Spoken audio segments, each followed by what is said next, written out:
කුරුල්ලෝ කියන්නේ ස්වභාව ධර්මයේ ඊටාම ලස්සන සත්ත්ව කණ්ඩායමක්. ඔවුන් පරිසරයේ සමතුලිතතාවය රැකගන්නට වෙරදරන සත්ත්ව කොටසක්. ඒ නිසා කුරුල්ලෝ අපේ ජීවිතයට හරිම වැදගත්. ඉතින් මෙයාලා ජීවත් වෙන්නේ කුරුළු කූඩුවල.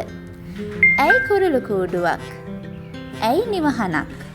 ක්‍රීඩාව නිවා ගන්නට, එකිනෙකාගේ ආරක්ෂාවට, පෝෂණයට අලුත් පැටියෙක් එළි දකින්න නිවහනක් ඕනි. ඉතින් අද අපි මේ කතා වෙන ගෙදර හදලා තියෙන්නේ ස්වභාවික ද්‍රව්‍ය වලින්. සබාදහමේ විසිතුරු නිමවුමක් කිව්වොත් නිවැරදියි. කුරුල්ලන් අතර තම ගෘහ නිර්මාණයේ අති දක්ෂයෙකු ලෙස සලකන්න පුළුවන් කුරුල්ලෙක් තමයි වඩු කුරුල්ලා. ඒක ඉතා ආරක්ෂිත කූඩුවක්. කුටීර දෙකක් තියෙනවා. හීනියට ඉරාගත්ත තෘණ කොළ මගින් තමයි හදලා තියෙන්නේ. පිදුරු, ගොයම් ආදීනුත් මේ කූඩුව හදනවා.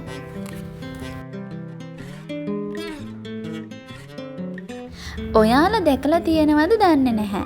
අප්‍රිකානු වඩු කුරුල්ලා කූඩුව වෙනුවට කොලනියක් සකස් කර ගන්නවා. ඒ කියන්නේ වඩු කුරුළු ගම්මානයක්. හරියට මෙන්න මේ විදියට.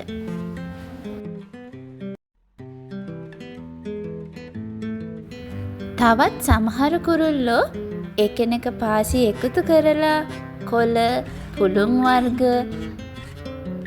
ගසක තරමක් උස් ස්ථානයක අලවගෙන හදාගන්නවා.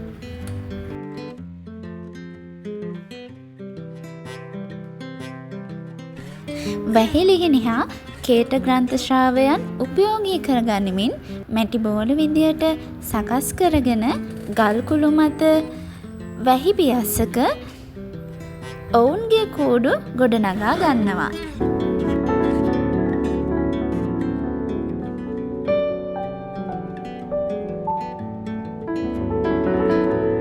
ඔයාලා දැකලා තියෙනවද සමහර කූඩු තියෙනවා දිරාගිය කොළරොඩු එකතු කරගෙන වටකුරු විදියට හදාගත්ත කූඩු.